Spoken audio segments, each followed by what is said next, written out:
అద్వానీ గారితో యాత్రలో అద్వానీ గారితో చాలా సన్నిహితంగా తిరిగిన మొత్తం యాత్ర మొత్తం ఆంధ్రప్రదేశ్ యాత్ర మొత్తంలో కూడా నేను వన్ ఆఫ్ ది ఇంపార్టెంట్ పర్సన్గా ఉండేది. నేను అప్పుడు ఎమ్మెల్యే ఉన్నాను కాబట్టి నాకు 91 అయోధ్య సోమనాథ్ రథ యాత్ర నేను చాలా యాక్టివ్గా ఉండేది, బాగా ఎనర్జీ ఉండేది. మాట్లాడే నేను జస్ట్ 41 ఇయర్స్ చాలా సన్నిహితంగా మాట్లాడేది అద్వానీ గారితో చాలా సన్నిహితంగా. అందుకే ఇప్పుడు ఇక్కడ రాష్ట్ర నాయకులందరితో కూడా చలపతిరావు గారు మొదలు పెడితే రామారావు గారు, లక్ష్మణ్ గారు వీళ్ళందరూ కూడా మాకు ఒక రకంగా స్ఫూర్తి కేంద్రాలు, స్ఫూర్తిదాయకమైన వ్యక్తులు వాళ్ళు. చలపతిరావు గారు ఒక వన్ వర్డ్లో ఏం చెప్తారు చలపతిరావు గారి గురించి? చలపతిరావు గారు ఆయన నిరాడంబర జీవి, ఏ రకమైన ఆడంబరాలు లేకుండా పార్టీ కొరకు పనిచేసిన వ్యక్తి. తెలంగాణ ఆంధ్ర అనేది లేకుండా బాగా చనువుగా చాలా క్లోజ్గా ఒక ఫ్యామిలీ మెంబర్ లాగా ఉండేది.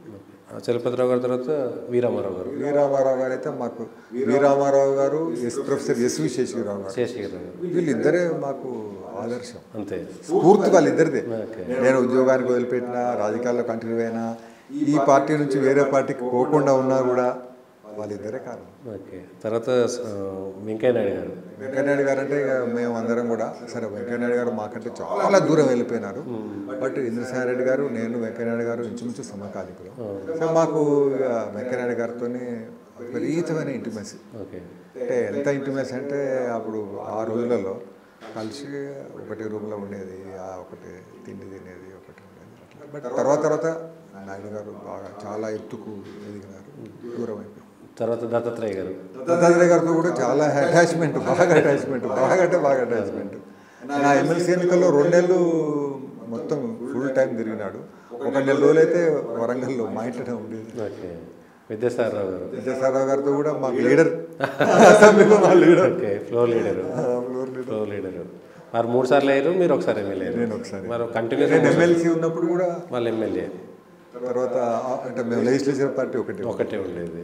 విద్యాసాగరరావు గారు తర్వాత మళ్ళీ దత్తాత్రేయ గారు, మళ్ళీ కిషన్ రెడ్డి గారు అనేసరికి మాకు జూనియర్ అయిపోయింది.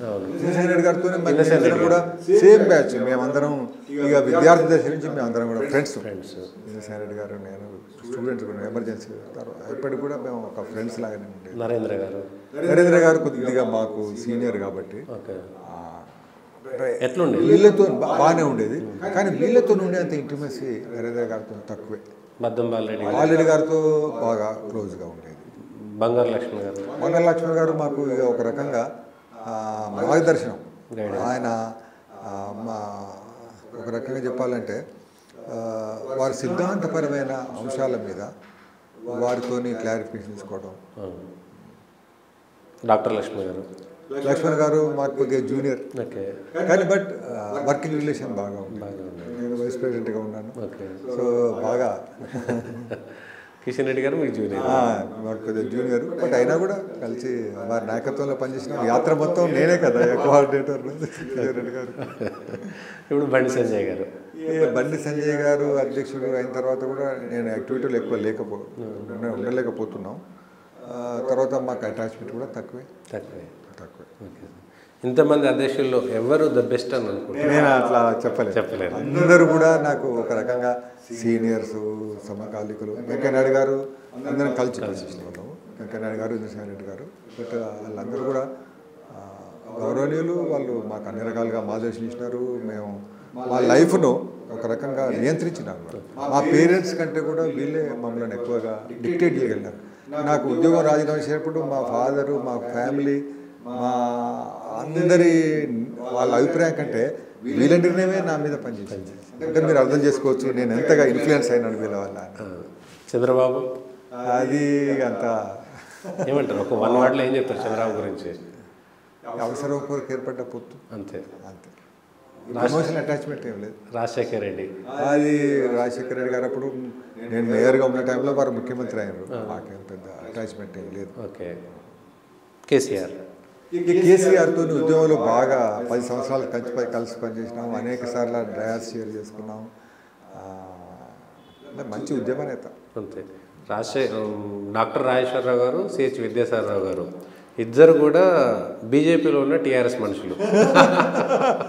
మేము రిపోర్టింగ్ చేసినప్పుడు మేము ఉన్న అటు జేఏసీ కారణమే ఏదన్నా కాదు, ఇట్లాంటి ఆరోపణలు వచ్చినప్పుడు ఎట్లుండేది మీకు? ఇబ్బందికరంగా ఉంటుంది. నిజమే కాదంట క్యాస్ట్ నిజం కాదు, వాస్తవం కాదు. మేము అట్లా అనుకుంటే నేను డెఫినెట్గా అప్పుడున్న పరిస్థితుల్లో టీఆర్ఎస్లోకి వెళ్ళిపోయేవాడిని. ఓకే, ఒకవేళ అట్లా కనుక నేను ఫీల్ అయితే. అదే ఇది రావడానికి అవకాశం బాగా ఎందుకు ఏర్పడ్డదంటే, ఒకటి క్యాస్ట్, సేమ్ కమ్యూనిటీ కాబట్టి, రెండోది చాలా అంటే ఉద్యమంలో పనిచేసే సందర్భంలో అనేక అంశాల మీద కలిసి ఒకే అభిప్రాయం తొందరగా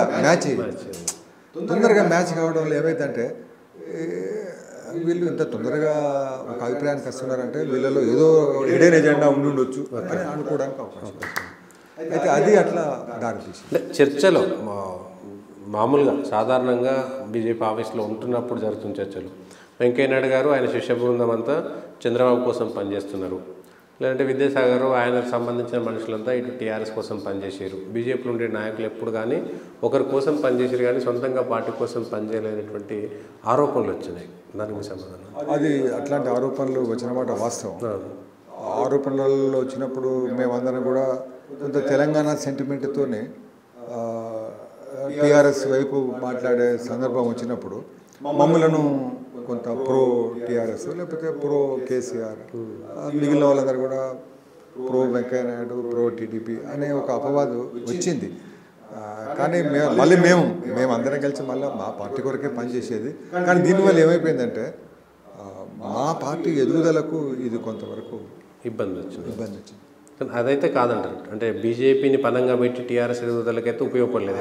మేము బీజేపీని పనంగా పెట్టి టీఆర్ఎస్కు విద్యాసాగర్ గారు కానీ లేదంటే రాజేశ్వరరావు గారు కానీ అంత అట్లాంటి పరిస్థితి బీజేపీలో ఉండదు సతీష్. నేను ఎందుకంటున్నా అంటే జేఏసీలో బీజేపీ చేరిన రోజు అసలు బీజేపీ జేఏసీలో చేరాల్సిన అవసరం వచ్చింది, మనం నేషనల్ పార్టీగా మనం ఓకే అంటున్నాం కాబట్టి జేఏసీ అక్కర్లేదు, బీజేపీ ఏబీపీ ఎట్లయితే సొంతంగా పనిచేస్తుందో జేఏసీలు లేకుండా బీజేపీ కూడా పోతే బాగుండేది, అట్లనే ఉంటారు అనేటువంటిది ఒక విశ్లేషణ.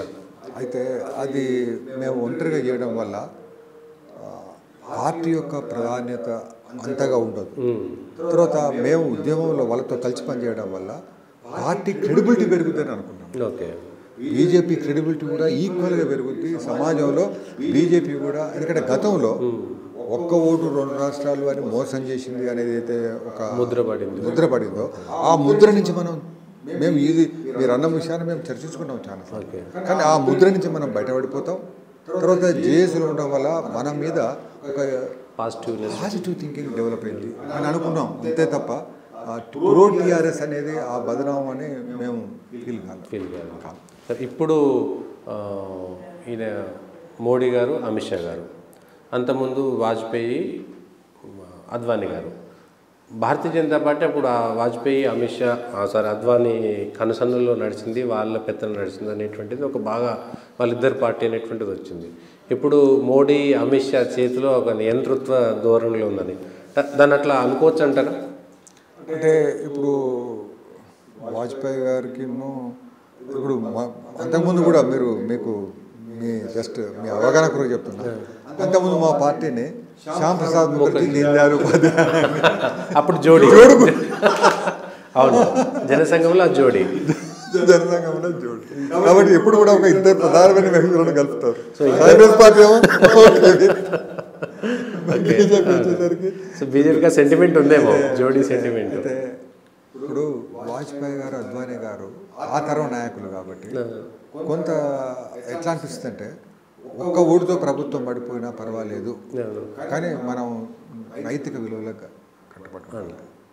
సో ఇవాళ ఏమైపోయిందంటే మేము ఏదైతే చాలా గట్టిగా party with difference, moral values, political power is not important, వీటి మీద గత అనేక సంవత్సరాలు చెప్పి ఉన్నందువల్ల ఇప్పుడు నేను తెల్ల చొక్కా వేసుకున్నా, నా మీద ఒక చుక్క పడ్డా కూడా కనిపిస్తా ఉంటాను. నువ్వేమో కలర్ సెట్ వేసుకున్నావు, నీ మీద 2 చుక్కలు పడ్డా కూడా కనపడదు. ఇప్పుడు మేమేమో ఇట్లా ఉన్నామని చెప్పి పదే చెప్పడం వల్ల ఏమైందంటే ఒక్క చుక్క పడ్డా కూడా అంటే ఒక రాష్ట్రంలో ప్రభుత్వాన్ని వేరే ప్రభుత్వాన్ని పడగొట్టి బీజేపీ ప్రభుత్వం తీసుకురావడం, ఒక పార్టీ ఎమ్మెల్యేలను చీల్చి ప్రభుత్వం ఏర్పాటు చేయడం, లేకపోతే ఆ ప్రభుత్వం కాకుండా బీజేపీ ప్రభుత్వం రావాలని కోరుకోవడం, లేకపోతే పార్టీ ప్రాబల్యాన్ని పెంచుకోవడం, ఇతర పార్టీలను బలహీనపరచడం, ఇట్లాంటివన్నీ చేయడం వల్ల ఏమైందంటే మోడీ అమిత్ షా నియంతృత్వ పోకడలు, లేకపోతే ఏక పార్టీ పాలన వైపు తీసుకుపోతూ ఉన్నారు, లేకపోతే పార్టీ పెత్తన కొరకు ఇతర పార్టీలను ఇబ్బంది పెడతా ఉన్నారు అనేది దానికి అవకాశం ఇచ్చినట్టుగా ఉంది. కానీ ఇవాళ దేశ రాజకీయాల్లో మమ్మలను ఒంటరి చేసి మమ్మలను అనేక ఇబ్బందులకు గురి చేసిన అన్ని రాజకీయ పార్టీలకు ఇవాళ మేము పెరిగేసరికి సహించలేక ఈ మాటలు ఎక్కువ మాట్లాడుతూ ఉన్నారు. దీనికి కొంత స్కోప్ వచ్చింది. ఒక 5-6 రాష్ట్రాలలో ప్రభుత్వాలను పడగొట్టడం, పార్టీలను, అంటే వాళ్ళ అవసరం కొరకు వాళ్ళు జీవిపోతూ ఉన్నారు. కానీ అపవాదం మాత్రం బీజేపీ మీద పడతాం.